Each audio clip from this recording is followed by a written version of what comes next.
ഈ അന്ധവിശ്വാസത്തിനെതിരെ പറയും. വിശ്വാസം പാടില്ലെന്ന് പോലും പറഞ്ഞ സമയവുമുണ്ട്. വിശ്വാസികളിൽ നിന്ന് വാദിക്കുകയും ചെയ്യും. എന്നിട്ട് ഇത്തരം പരിപാടികളിലേക്ക് പോകും, വിപ്ലവം പാടും, പറയും, സിന്ദാബാദ് വിളിക്കും. ഇതാണോ ഗോവിന്ദൻ മാഷിൻ്റെ വൈരുദ്ധ്യാത്മക ഭൗതികവാദം? ഞാൻ ഈ 3 മിനിറ്റ് കൊണ്ട് വൈരുദ്ധ്യാത്മക ഭൗതികവാദത്തെ നിർവചിക്കാൻ കഴിയുന്ന ഒരാളല്ല. അതും ഇതുമായിട്ടൊന്നും നമ്മൾ താരതമ്യപ്പെടുത്തേണ്ടുന്നൊരു കാര്യവുമില്ല.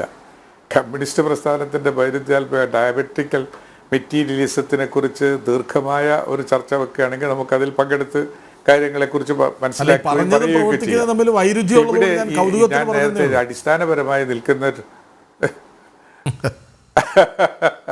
അല്ല, ആ വൈരുദ്ധ്യത്തിൻ്റെ വാക്കുകൾ ഈ ഡയലക്ട്രിക്കൽ മെറ്റീരിയലിസത്തിൻ്റെ വാക്കിൻ്റെ പദാർത്ഥവുമായി ഒരുപാട് അന്തരമുണ്ട്. ആ അന്തരത്തിന് നമുക്കിപ്പോൾ നിർവചിക്കാനൊന്നും കഴിയില്ല. ഞാനിപ്പോൾ പറയുന്നത് എന്താ വെച്ചാൽ നമുക്ക് ഇതിനെ വേറെ തന്നെ വിടണം.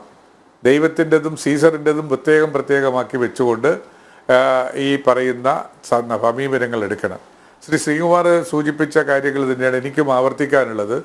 ഇതുകൊണ്ടൊന്നും ഒരു പാർട്ടിക്കും മെച്ചം കിട്ടാൻ പോകുന്നില്ല.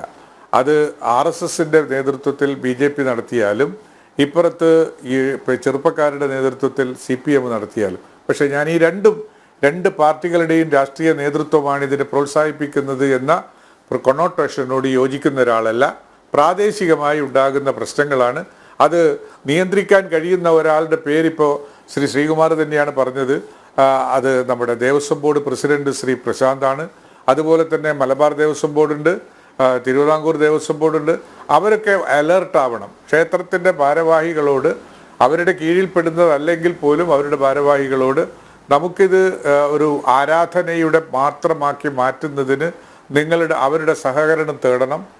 ഈ ദേവസ്വം ബോർഡ് പ്രസിഡന്റുമാർ അവരുടെ ജില്ലാ റവന്യൂ അധികാരികൾ, റവന്യൂ അതിർത്തിക്കകത്തുള്ള ക്ഷേത്രങ്ങളുമായി ഉള്ള ആളുകളെ വിളിച്ച് അവരോട് ഇത്തരം കാര്യങ്ങൾ ആവർത്തിക്കാതിരിക്കുന്നത് സാമൂഹ്യ നന്മയ്ക്ക് നല്ലതാണ് എന്ന് പറഞ്ഞ് ബോധ്യപ്പെടുത്തി അടുത്ത വർഷത്തെ ഉത്സവ സീസണുകൾ ഇതുപോലത്തെ മലീമസമായ കാര്യങ്ങൾ ഉണ്ടാകാതെ നോക്കുന്നതിന് തയ്യാറാകണം എന്നാണ് എനിക്ക് പറയാനുള്ളത്.